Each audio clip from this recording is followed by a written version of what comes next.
నంద్యాల జిల్లాలో కత్తిపోట్ల ఘటన కలకలం రేపింది. దేవనగర్ ప్రాంతంలో సుంకన్న అనే వ్యక్తిపై గుర్తు తెలియని వ్యక్తి కత్తితో దాడికి పాల్పడ్డాడు.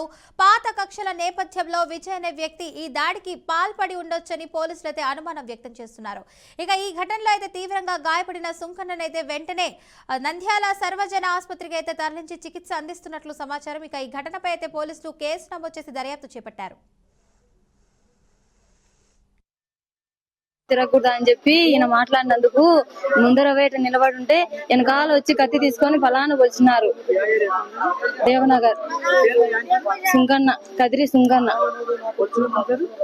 విజయ్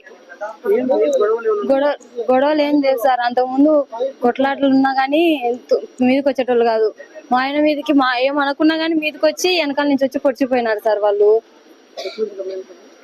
లోపల ట్రీట్మెంట్ జరుగుతుంది సార్. చూడలేదు నేను కూడా ఇంకా మాట్లాడాలా తిరగకూడదు అని చెప్పి ఈయన మాట్లాడినందుకు ముందర వేట నిలబడి ఉంటే వెనకాల వచ్చి కత్తి తీసుకొని ఫలానా వచ్చినారు.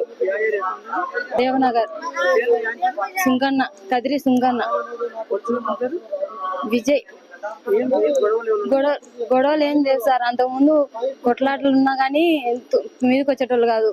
మా ఆయన మీదకి ఏమనుకున్నా గానీ మీదకి వచ్చి వెనకాల నుంచి వచ్చి పొడిచిపోయినారు సార్. వాళ్ళు